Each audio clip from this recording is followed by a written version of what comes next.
Hi നമസ്കാരം, cinema കാഴ്ചയിലേക്ക് എല്ലാവർക്കും സ്വാഗതം. മലയാളത്തിന്റെ മഹാനടനായിട്ടുള്ള നമ്മുടെ പ്രിയപ്പെട്ട മമ്മൂക്കയെ കുറിച്ചിട്ട് ഉർവശിയും സംവിധാനമായിട്ടുള്ള ജോഷിയും പറഞ്ഞിട്ടുള്ള രണ്ട് പോസ്റ്റുകളാണ് ഇപ്പോൾ ഏറ്റവും കൂടുതൽ ആരാധകരുടെ ഇടയിൽ ചർച്ചാ വിഷയമായിരിക്കുന്നത്. ജോഷി പറഞ്ഞത് ന്യൂഡൽഹിയിൽ ഭ്രാന്തില്ല എന്ന് മമ്മൂട്ടി കരഞ്ഞു പറയുന്ന ഒരു രംഗമുണ്ട്. ആ രംഗം കണ്ട് എൻ്റെ കണ്ണ് നിറഞ്ഞു പോയി, ഞാൻ ഓടിപ്പോയി മമ്മൂക്കയെ കെട്ടിപ്പിടിച്ചു. ഈ ഒരു പോസ്റ്റ് ഇപ്പോൾ സമൂഹ മാധ്യമങ്ങളിൽ വലിയ രീതിയിൽ തന്നെ ചർച്ച ചെയ്യപ്പെടുന്നുണ്ട്. അതോടൊപ്പം തന്നെ നടി ഉർവശിയും രഞ്ജിനിയും തമ്മിലുള്ള ഒരു ഇൻ്റർവ്യൂ ഇപ്പോൾ ഭയങ്കരമായിട്ട് വൈറലായിട്ടുണ്ട്. ആ ഇൻ്റർവ്യൂവിൽ നമ്മുടെ ഉർവശി പറഞ്ഞിരിക്കുന്നത് ഒരേ സമയം യാചകനായും രാജാവായും അഭിനയിക്കാൻ കഴിവുള്ള ഒരു നടനാണ് നമ്മുടെ മമ്മൂക്ക. എന്നാൽ ലാലേട്ടന് അത് കഴിയില്ല എന്ന് പറയുന്ന ആ ഒരു വൈറൽ ഇൻ്റർവ്യൂ, ആ ഒരു ഇൻ്റർവ്യൂയിലേക്ക് നമുക്ക് പോകാം. ന്യൂഡൽഹി എന്ന സിനിമയിൽ മമ്മൂക്കയുടെ ഈ ഒരു ക്യാരക്ടർ, അത് മമ്മൂക്കയെ ഇഷ്ടപ്പെടുന്ന അല്ലെങ്കിൽ മമ്മൂക്കയുടെ ആരാധകർ ഒരിക്കലും മറക്കാൻ ആഗ്രഹിക്കാത്ത ഒരു സിനിമ തന്നെ. കാരണം മലയാള സിനിമയിൽ നിരന്തര സിനിമകൾ ഫ്ലോപ്പായിക്കൊണ്ടിരുന്ന ഒരു സമയത്ത് മലയാള സിനിമയിൽ നിന്ന് തന്നെ മമ്മൂക്ക ഔട്ടാകുന്ന ഒരു സാഹചര്യം വരുന്ന സമയത്താണ് ജോഷി ന്യൂഡൽഹി എന്ന് പറയുന്ന സിനിമ ഇറക്കിയതും.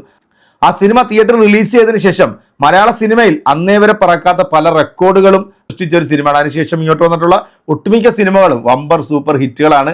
ഇപ്പൊ കളങ്കാവൽ എന്ന സിനിമ വരെ എത്തി നിൽക്കണം എന്നുണ്ടെങ്കിൽ ന്യൂഡൽഹി എന്ന് പറയുന്ന ആ ഒരു സിനിമയിൽ അന്ന് മമ്മൂക്ക ചെയ്തിട്ടുള്ള ക്യാരക്ടറും ഒരു കഥാപാത്രം ഒരിക്കലും ആർക്കും മറക്കാൻ സാധിക്കില്ല. എന്തായാലും നമുക്ക് ആ ഒരു വൈറൽ ഇന്റർവ്യൂ ഒന്ന് കണ്ടു നോക്കാം.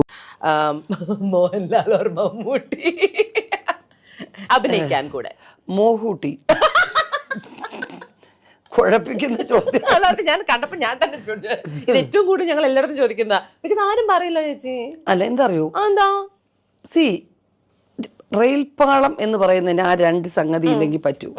പിന്നെ റെയിൽസ് എങ്ങനെ ഉണ്ടാക്കുന്നത്? അങ്ങനെയാണ് അവര്. ഒരു തൂണുകൊണ്ട് മാത്രം ഒന്നും നിൽക്കില്ല, രണ്ട് തൂൺ മിനിമം വേണം. മൂന്ന് നമുക്ക് ആവാം, ബട്ട് അറ്റ്ലീസ്റ്റ് മിനിമം അല്ലേ? അപ്പോ അതാണ് വ്യത്യാസം. പക്ഷെ കമ്പാരിറ്റീവ്ലി ലാംഗ്വേജസ് സ്ലാങ് യൂസ് ചെയ്യുന്നതും വേഷച്ചേർച്ചയും മമ്മൂക്കയാണ്. അത് ഒരു സത്യസന്ധമായ കാര്യമാണ്. ഒരേ സമയത്ത് ഭിക്ഷക്കാരനായിട്ടും ഒരു ഭയങ്കര ഒരു രാജാവായിട്ടും ജഗദീഷ് ശ്രീകുമാറിനും പറ്റും, മമ്മൂട്ടിക്കും പറ്റും, ബട്ട് നോട്ട് മോഹൻലാൽ. അദ്ദേഹത്തിൻ്റെ ശാരീരികമായ അപ്പിയറൻസ്, സാന്നിധ്യത്തിന് കുറച്ച് പണി ഉണ്ട്. കാരണം മോഹൻലാൽ വഴിയേരിയിരുന്ന് വല്ലതും തരണേ അമ്മ എന്ന് പറഞ്ഞാൽ എല്ലാ കൊഴുത്ത് അടിച്ചു വെച്ചിരിക്കുന്ന ചോദിക്കുന്നത് പോയി പണിയെടുക്കണോ എന്ന് പറയും. കാരണം അതല്ലേ ആരും വിശ്വസിക്കില്ല, എല്ലാം തിന്നിട്ട് വന്നിരിക്കുകയെന്നോ. അപ്പൊ സഹതാപൊന്നും ക്രിയേറ്റ് ചെയ്യാൻ പറ്റില്ല. ചബ്ബിയായിട്ടുള്ള അങ്ങനെയൊക്കെ കോമഡിയൊക്കെ അതൊക്കെ കൊള്ളാം. ബട്ട് അതർവൈസ് ഭയങ്കര ആക്ടറാണ് പുള്ളി. ബട്ട് എന്താ അറിയോ, അതുപോലെ മമ്മൂട്ടി ഏത് സ്ലാങ് യൂസ് ചെയ്താലും അനായാസമാകും. അത് അദ്ദേഹത്തിന് ഒരു അങ്ങേയറ്റം ട്രിവാൻഡ്രം മുതൽ അങ്ങ് കാസർഗോഡ് വരെ വളരെ സരളമാകും. അതെല്ലാവർക്കും പറ്റില്ല. അതൊരു പ്ലസ് ആയിട്ട് തന്നെ നിൽക്കും മമ്മൂക്കയ്ക്ക്. അതൊരു സംഭവമാണ്. അപ്പൊ ഇത് ഇവിടെ ഒരുപാട് സിനിമയിൽ മമ്മൂക്കായും ലാലേട്ടനുമായിട്ടൊക്കെ ഉർവശി അഭിനയിച്ചിട്ടുണ്ട്.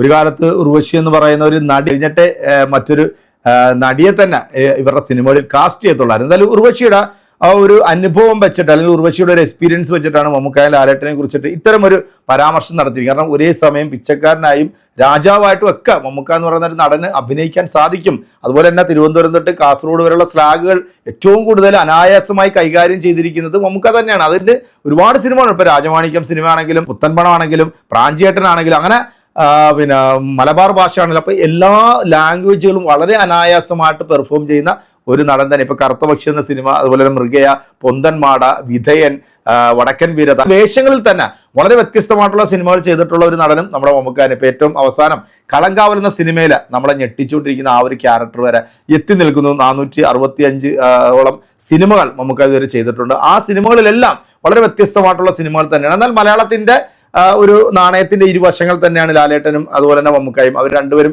വ്യത്യസ്തമായിട്ടുള്ള കഥാപാത്രങ്ങൾ ചെയ്യുന്നു. മമ്മൂക്കാക്ക് ചെയ്യുന്ന കഥാപാത്രം ലാലേട്ടന് ചെയ്യാൻ പറ്റില്ല. ലാലേട്ടൻ ചെയ്യുന്ന ചില കഥാപാത്രങ്ങളൊന്നും മമ്മൂക്കായ്ക്കും ചെയ്യാൻ പറ്റില്ല. കാരണം ലാലേട്ടൻ ചെയ്തിട്ടുള്ള ഇപ്പം ദേവാസുരം സിനിമ എന്ന സിനിമയിൽ മമ്മൂക്ക അത്തരം വേഷങ്ങളൊക്കെ മമ്മൂക്കായും ചെയ്തിട്ടുണ്ട്. എന്നാൽ കമലതളത്തിൽ മോഹൻലാൽ ചെയ്തിട്ടുള്ള കഥാപാത്രം മമ്മൂക്കാക്ക് ചെയ്യാൻ പറ്റുമെന്ന് വെച്ച് കഴിഞ്ഞാൽ അത് സാധിക്കത്തില്ല. അപ്പം തിരഞ്ഞെടുക്കുന്ന ചില കഥാപാത്രങ്ങൾ, ചില സിനിമകൾ അത് മോശമാകുന്നു ലാലേട്ടൻ ഈ അടുത്ത കാലം കൊണ്ട്.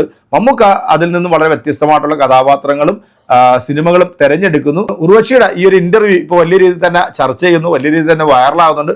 അപ്പോൾ നിങ്ങളുടെ അഭിപ്രായങ്ങളും കമന്റുകളും നമ്മുടെ കമന്റ് ബോക്സിൽ അറിയിക്കുക. അടുത്തൊരു വീഡിയോയിൽ വീണ്ടും കാണാം. അതുവരേക്കും എല്ലാവർക്കും ബൈ.